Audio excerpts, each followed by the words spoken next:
ರಸವೆಂಬ ತೈಲವನೆರೆದು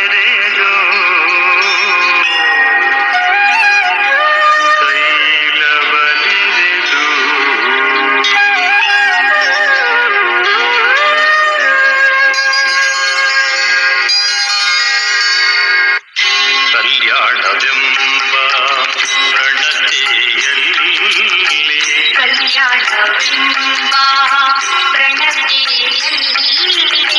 ಭಕ್ತಿರಸವೆಂಬ ತೈಲವನೆರೆದು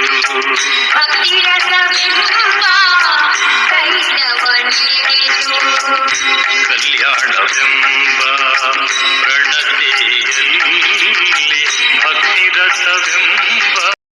ಓಂ ಶ್ರೀ ಗುರು ಬಸವಲಿಂಗಾಯ ನಮಃ. ಸರ್ವರಿಗೂ ಶರಣು ಶರಣ.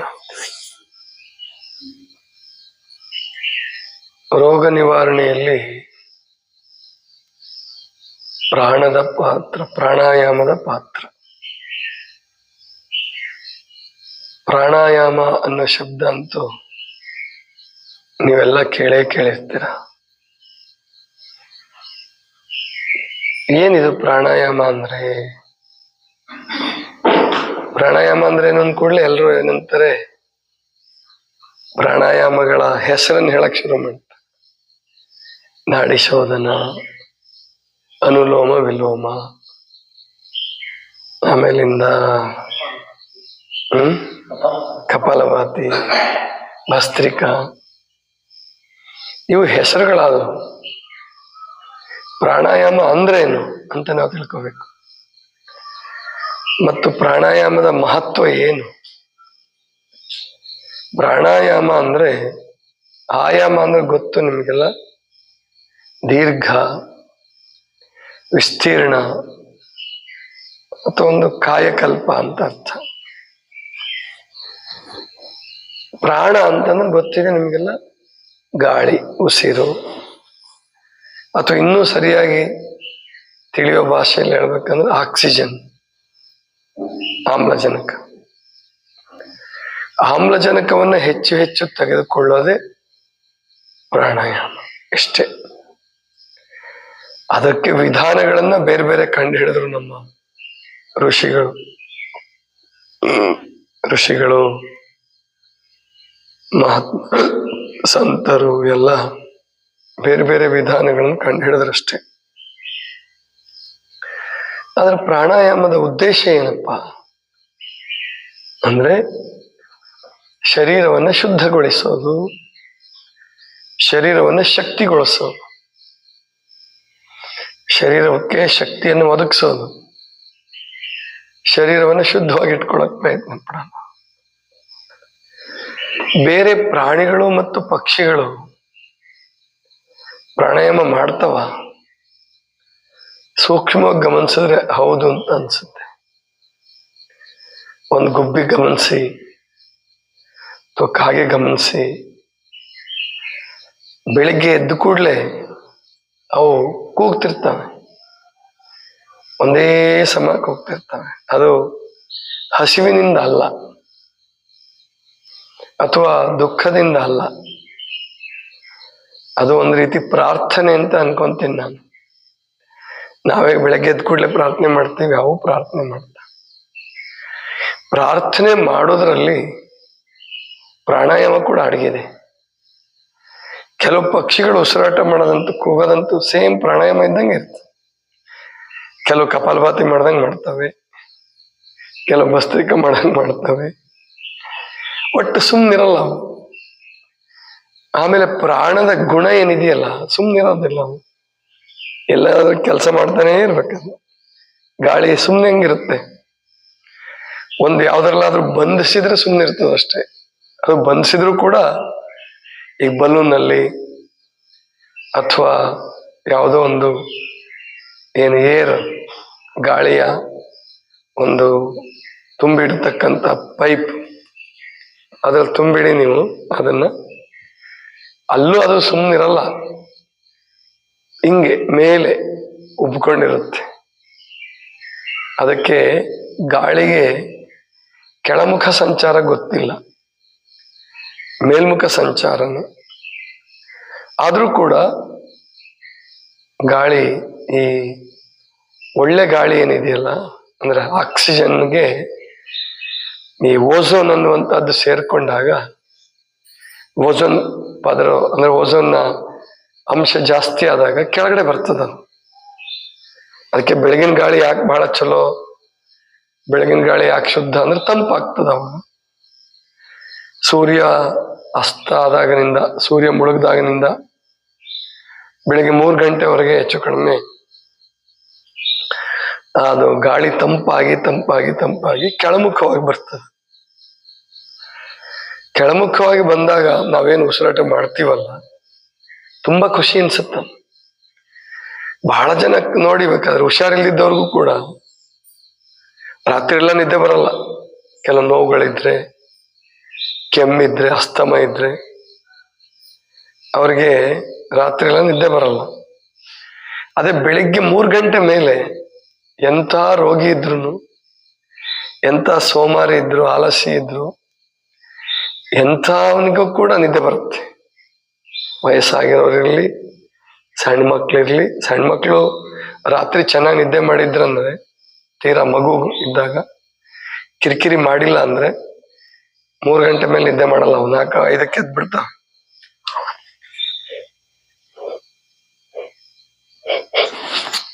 ಅದೇ ಮಕ್ಕಳು ರಾತ್ರಿ ಎಲ್ಲ ಕಿರಿಕಿರಿ ಮಾಡ್ತವೆ, ಕೆಲವು ಅಳೋದು ಎಚ್ಚರದೆಲ್ಲ ಮಾಡಿ 3 ಗಂಟೆ ಮೇಲೆ ಸುಮ್ಮನೆ ಮಲ್ಕೊಂಡ್ಬಿಡ್ತಾವೆ. ಸಕ್ಕರೆ ನಿದ್ದೆ ಅಂತ ಹೆಸರು ಕೊಟ್ಟಿದ್ದಾರೆ ಅದಕ್ಕೆ. ಬೆಳಿಗ್ಗೆ 3 ಗಂಟೆ ಮೇಲೆ ಬರುತ್ತಲ್ಲ, 4 ಗಂಟೆ ಮೇಲೆ 5 ಗಂಟೆ ಮೇಲೆ ಬರ್ತಕ್ಕಂಥ ನಿದ್ರೆಗೆ ಸಕ್ಕರೆ ನಿದ್ರೆ ಅಂತ ಹೆಸರು ಕೊಟ್ಟಿದ್ದಾರೆ. ಯಾಕೆ ಅಂದ್ರೆ ತುಂಬಾ ಚೆನ್ನಾಗಿ ಹತ್ತತ್ತ ಅವಾಗ.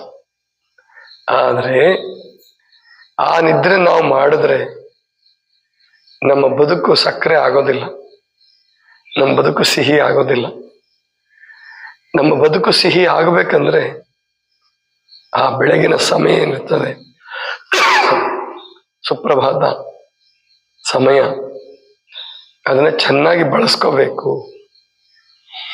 ಆ ಚೆನ್ನಾಗಿ ಬಳಸ್ಕೊಳ್ಳೋ ವಿಧಾನನೇ ಇವೆಲ್ಲ: ಪ್ರಾರ್ಥನೆ, ಧ್ಯಾನ, ಯೋಗ, ಪ್ರಾಣಾಯಾಮ, ಅಥವಾ ಕೆಲವು ಕೆಲಸಗಳು. ಬೆಳಗ್ಗೆನೆ ಕೆಲಸ ಮಾಡ್ತಾರೆ ರೈತರು.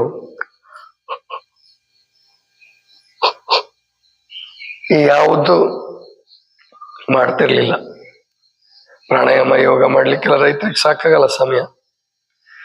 ಆದ್ರೆ ಒಬ್ಬ ನಿಜವಾದ ರೈತ ಅವನು ಬೆಳಿಗ್ಗೆ ಬೇಗ ಎದ್ದೇಳ್ತಾನೆ. ಒಬ್ಬ ಒಳ್ಳೆ ರೈತ ಅಂದ್ರೆ ಬೆಳಿಗ್ಗೆ ಬೇಗ ಹೇಳ್ಬೇಕು. ಅವನು ಎದ್ಬಿಟ್ಟು ಕಸ ಎಲ್ಲ ಸ್ವಚ್ಛ ಮಾಡ್ತಾನೆ ಮೊದಲು, ಅಂದ್ರೆ ಹಸುಗಳದ್ದು. ಸಾಮಾನ್ಯ ಒಳ್ಳೆ ರೈತ ಅಂದ್ರೆ ಗೋ ಸಾಕ್ಲೇಬೇಕು. ಅವನ ಹತ್ರ ಪ್ರಾಣಿಗಳಿಲ್ಲ, ಗೋವಿಲ್ಲ, ಹಸು ಇಲ್ಲ, ಎಮ್ಮೆ ಇಲ್ಲ, ಮತ್ತೆ ಎತ್ತುಗಳಿಲ್ಲ ಅಂದ್ರೆ ಒಂದು ಒಳ್ಳೆ ರೈತ ಅಲ್ಲ ಅಂತ ಅರ್ಥ. ಅಥವಾ ಅವನ ರೈತ ಕೃಷಿ ಮಾಡ್ತಾ ಇಲ್ಲ.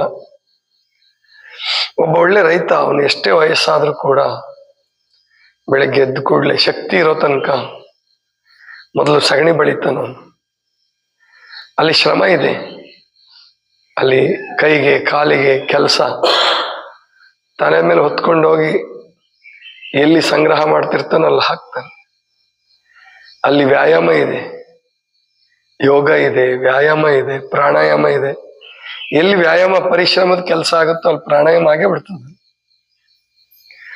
ಒಬ್ಬ ಸಂಗೀತಗಾರ ಸಂಗೀತ ಪ್ರಾಕ್ಟೀಸ್ ಮಾಡ್ತಾನೆ, ಅಲ್ಲಿ ಪ್ರಾಣಾಯಾಮ ಇದೆ.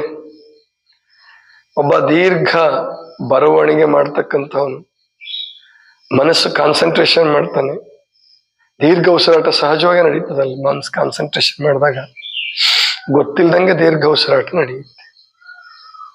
ಅದಕ್ಕೋಸ್ಕರ ಪ್ರಾಣಾಯಾಮ ಅನ್ನುವಂಥದ್ದು ಎಲ್ಲ ಕಡೆ ಇದೆ.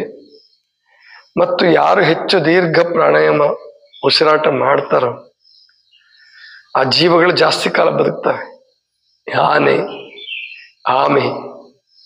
ಆಮೆ ಅಂತ ಇದೆಯಲ್ಲ, ಸಮುದ್ರದ ಜೀವಿ, ಅದು 300-400 ವರ್ಷ ಬದುಕುತ್ತಂತೆ. ಯಾಕೆ ಅಂದ್ರೆ ನಿಮಿಷಕ್ಕೆ ಕೇವಲ 4 ಸಾರಿ ಉಸಿರಾಟ ಮಾಡುತ್ತೆ. ಅದೇ ಕೋತಿ 1 ನಿಮಿಷಕ್ಕೆ 32 ಸಲ ಉಸಿರಾಟ ಮಾಡುತ್ತೆ. ಕೋತಿ ಆಯುಷ್ಯ ಕಡಿಮೆ, ಮೊಲದ ಆಯುಷ್ಯ ಕಡಿಮೆ, ಅದು ಕೋತಿಗಿಂತ ವೇಗವಾಗಿ ಉಸಿರಾಟ ಮಾಡುತ್ತೆ. ಅಂದ್ರೆ ದೀರ್ಘವಾದ ಉಸಿರಾಟವೇ ಪ್ರಾಣಾಯಾಮ. ಪ್ರಾಣಾಯಾಮ ಒಂದೇ ವಾಕ್ಯದಲ್ಲಿ ಉತ್ತರಿಸ್ಬೇಕಂದ್ರೆ ದೀರ್ಘವಾದ ಉಸಿರಾಟ. ನಮ್ಮ ಆಯುಷ್ಯ ಕೂಡ ನಿರ್ಣಯ ಆಗೋದು ಪ್ರಾಣಾಯಾಮದ ಉಸಿರಾಟದ ಮೇಲೆ ಅಂತಾರೆ. ವೇದದಲ್ಲಿ ಹುಟ್ಟುವಾಗಲೇ ಪರಮಾತ್ಮ ಒಂದು ಮಗುಗೆ ಏನು ಹಣೆ ಬರಹ ಅಂತ ಹೇಳ್ತಿರ್ತಾರಲ್ಲ, ಹಣೆ ಬರಹ ಅನ್ನುವಂಥದ್ದು ಯಾರು ಕಂಡಿಡಿದ್ರೆ ಹೆಸರು ಗೊತ್ತಿಲ್ಲ, ಆದ್ರೆ ಚಿತ್ತದಲ್ಲಿ ಮಾತ್ರ ಎಲ್ಲವೂ ರೆಕಾರ್ಡ್ ಆಗಿರ್ತದೆ. ಪ್ರಾಯಶಃ ಇಲ್ಲಿ ಆಜ್ಞಾಚಕ್ರದಲ್ಲಿ ಚಿತ್ತಕ್ಕೆ ಸಂಬಂಧಪಟ್ಟಂಗೆ ಏನೋ ಅಂಶ ಇರಬಹುದು. ಅದು ಚಿತ್ತ ಸಾಮಾನ್ಯ ಅಡಗಿರೋದು ಬೆನ್ನು ಮೂಳೆ ಕೆಳಗಡೆ, ಕುಂಡಲಿನಿ ಶಕ್ತಿ ಅದು ಚಿತ್ತದ ಆಶ್ರಯ ತಾಣ ಅಂತ ನಮ್ಗನ್ಸೋದು. ಇಲ್ಲಿ ಆಜ್ಞಾಚಕ್ರ, ಜ್ಞಾನದ ಪ್ರಜ್ಞಾಚಕ್ಷು ಅಂತ ಕೂಡ ಕರೀತಾರೆ. ಅಲ್ಲಿ ಹಣೆ ಬರಹ ಅನ್ನುವಂಥದ್ಕಿಂತ ಪ್ರತಿಯೊಂದು ವಿಷಯ ಚಿತ್ರದಲ್ಲಿ ರೆಕಾರ್ಡ್ ಆಗಿರುತ್ತೆ. ಅದರ ಪ್ರಕಾರವಾಗಿ ಅವನ ಜನ್ಮ ರೂಪುಗೊಳ್ಳುತ್ತೆ. ಆ ಹುಟ್ಟುವಾಗ್ಲೇನೆ ಮಗುಗೆ ಇಷ್ಟು ಉಸಿರಾಟ, ಇಷ್ಟು ಕೋಟಿ, ಇಷ್ಟು ಶತಕೋಟಿ, ಇಷ್ಟು ಸಹಸ್ರ ಕೋಟಿ ಸಾರಿ ಉಸಿರಾಟ ಮಾಡಬೇಕು ಅಂತ ನಿರ್ಣಯ ಆಗಿರುತ್ತಂತೆ. ಹೇಗೆ ನಾವು ಡಿಪಾಸಿಟ್ ಖರ್ಚು ಮಾಡ್ಕೊಂತೀವಿ ಕೆಲವು ಸಾರಿ, ಹಾಗೆ ದುಶ್ಚಟಗಳಲ್ಲಿ ಬಿದ್ದು ಆಲಸಿಗಳಾಗಿ ಆಯುಷ್ಯವನ್ನ ಕಡಿಮೆ ಮಾಡ್ಕೋಬಹುದು. ಯೋಗ, ಪ್ರಾಣಾಯಾಮ, ಧ್ಯಾನ ಇಂಥದ್ರಲ್ಲಿ ನಿಧಾನವಾಗಿ ಉಸಿರಾಟ ಮಾಡಿ ನಮ್ಮ ಆಯುಷ್ಯವನ್ನು ದೀರ್ಘಗೊಳಿಸ್ಕೊಳ್ಬಹುದು. ಅದಕ್ಕೆ ನಮ್ಮ ಹಿರಿಯರು ಕಾಯಕವೇ ಕೈಲಾಸ, ಕೈ ಕೆಸರಾದರೆ ಬಾಯಿ ಮೊಸರು, ಆಮೇಲಿಂದ ಕುತ್ಕೊಂಡು ಉಣ್ಣವನಿಗೆ ಕುಡಿಕೆವನ್ನು ಸಾಕಾಗಲ್ಲ, ಇವೆಲ್ಲ ಗಾದೆ ಮಾಡಿಟ್ಟಿದ್ದೇನಕ್ಕೆ ಅಂದ್ರೆ ದುಡಿಲಿ ಚೆನ್ನಾಗಿ. ದುಡಿದ್ರೆ ಕೇವಲ ಹಣ ಗಳಿಸೋದಷ್ಟೇ ಅಲ್ಲ, ಪರಿಶ್ರಮ ಇದ್ದಲ್ಲಿ ಆರೋಗ್ಯ ಇದೆ, ಆಯುಷ್ಯ ಇದೆ, ನೈತಿಕವಾದ ಶಕ್ತಿ ಇದೆ, ಮಾರಲ್ ಪವರ್ ಬರ್ತದೆ. ಸ್ಪಿರಿಚುವಲ್ ಪವರ್ ಎಷ್ಟು ಮುಖ್ಯವೋ ಅಥವಾ ಫಿಸಿಕಲ್ ಪವರ್ ಎಷ್ಟು ಮುಖ್ಯನೋ ಅಷ್ಟೇ ಮುಖ್ಯ ಮಾರಲ್ ಪವರ್ ಮತ್ತು ಸ್ಪಿರಿಚುವಲ್ ಪವರ್. ಇವೆಲ್ಲ ಬರ್ಬೇಕಾದ್ರೆ ನಮ್ಮ ಸಂಸ್ಕೃತಿ ಏನಿದೆ ಅದನ್ನು ನಾವು ಸರಿಯಾಗಿ ಅನುಷ್ಠಾನ ಮಾಡಬೇಕು. ಇದು ಪ್ರಾಣಾಯಾಮದ ಮುಖ್ಯ ಉದ್ದೇಶ. ಈಗ ನಿಮಗೆ ಯೋಗ ಮಾಡಿಸುವಾಗ ಪ್ರಾಣಾಯಾಮ ಮಾಡಿಸ್ತಾರೆ. ನಮ್ಮಲ್ಲಿ ಸ್ವಲ್ಪ ನಮ್ಮ ರಮೇಶ್ ರಜೆ ತೆಗೆದುಕೊಂಡಿರೋದ್ರಿಂದ ಯೋಗದ್ದು ಸ್ವಲ್ಪ ನೀವೇ ಹೇಳಬೇಕಾದ ಪ್ರಸಂಗ ಬಂದಿದೆ. ನಮ್ಮ ಶ್ರೀದೇವಿಯವರು ಅವರೆಲ್ಲ ಯೋಗ ಹೇಳ್ತಾ ಇದ್ರು. ಈ ಶ್ರೀದೇವಿಯವರು ನಿನ್ನೆ ಹೋಗಿದ್ದಾರೆ. ನಾಳೆಯಿಂದ ಒಬ್ರು ಒಂದು ವಾರ ಕಾಲ ರಾಜೇಂದ್ರ ಮಿರೇಜ್ಕರ್ ಅಂತ ಹೇಳಿ ಅವ್ರು ಬರ್ತಾರೆ, ಯೋಗ ಟೀಚರ್ ಬರ್ತಾರೆ. ಇವತ್ತು ಅವ್ರ ಸ್ನೇಹಿತರು ಬಂದ್ರು, ಬರಬಹುದು ಈಗ 6:30 ಒಳಗಡೆ.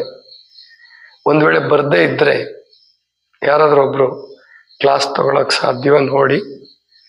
ಆಗ್ಲಿಲ್ಲ ಅಂತಂದ್ರೆ ವಾಕಿಂಗ್ ಮಾಡಿ ಇವತ್ತು, ಅಥವಾ ಪ್ರಾಣಾಯಾಮ ಮಾಡ್ಕೊಳ್ಳಿ. ದೀರ್ಘ ಉಸಿರಾಟ, ನಿಮ್ಮ ಯಾರಿಗೆ ವಾಕಿಂಗ್ ಹೋಗಕ್ ಆಗಲ್ಲ ಇಲ್ಲೇ ಮುಂದೆ ಅಡ್ಡಾಡಿ, ಅಂಗಳದಲ್ಲೇ ಅಡ್ಡಾಡಿ, ಅಥವಾ ನಿಮ್ಮ ಪ್ಯಾಸೇಜ್ ಇದೆ ಮುಂದ್ಗಡೆ ಅಲ್ಲೇ ಅಡ್ಡಾಡಿ.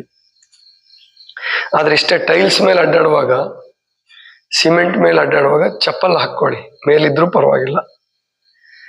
ಚಪ್ಪಲ್ ಇಲ್ಲದೆ ಟೈಲ್ಸ್ ಮೇಲೆ ಬಹಳ ಹೊತ್ತು ವಾಕಿಂಗ್ ಮಾಡಬಾರ್ದು.